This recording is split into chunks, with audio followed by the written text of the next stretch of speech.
গাজীপুরে সাংবাদিক তুহিন হত্যায় জড়িতদের বিচারের দাবিতে চারঘাটে মানববন্ধন। মোহাম্মদ শফিকুল ইসলাম চারঘাট প্রতিনিধির ভিডিও চিত্রে বিস্তারিত। রাজশাহীর চারঘাট প্রেস ক্লাব ও বাংলাদেশ সাংবাদিক সংস্থা আয়োজিত গাজীপুরে সাংবাদিক তুহিন হত্যায় জড়িতদের বিচারের দাবিতে চারঘাটে মানববন্ধন অনুষ্ঠিত হয়েছে।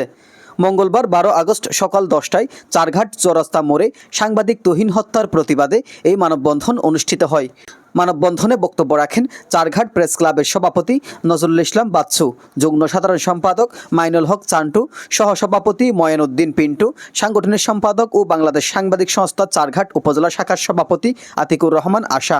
এছাড়াও উপস্থিত ছিলেন বাংলাদেশ সাংবাদিক সংস্থা চারঘাট উপজেলা শাখার সাধারণ সম্পাদক ও প্রেস ক্লাবের সিনিয়র সদস্য শফিকুল ইসলাম, প্রেস ক্লাবের দপ্তর সম্পাদক SM জুবাইরুল ইসলাম, প্রচার সম্পাদক মাহাইমিনুর স্বপন, দৈনিক চারঘাটের স্টাফ রিপোর্টার সজল ইসলাম সহ অন্যান্য সাংবাদিকবৃন্দ। বক্তারা বলেন, আওয়ামী লীগ সরকারের পতনের আন্দোলনে সাংবাদিকদের গুরুত্বপূর্ণ ভূমিকা ছিল। অতীতে ও বর্তমানে পেশাগত কারণে সাংবাদিকরা বিভিন্নভাবে নিপীড়নের শিকার হচ্ছেন।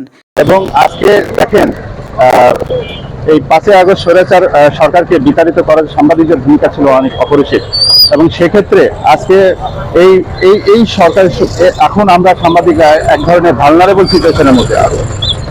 সাংবাদিক আমরা আজকের এই মানববন্ধনের মাধ্যমে আমরা এটা তীব্র নিন্দা এবং প্রতিবাদ জানাই। এবং তারা আরও বলেন, কোনো সাংবাদিকের উপর নিপীড়ন ও হামলা করা চলবে না এবং সাংবাদিকদের সুরক্ষার জন্য সাংবাদিক সংগঠন সহ রাজনৈতিক দলগুলোকেও এগিয়ে আসার আহ্বান জানান।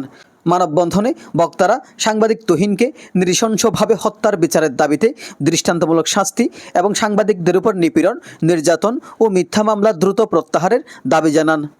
এজান নিজামুদ্দিন, ডেস্ক রিপোর্ট।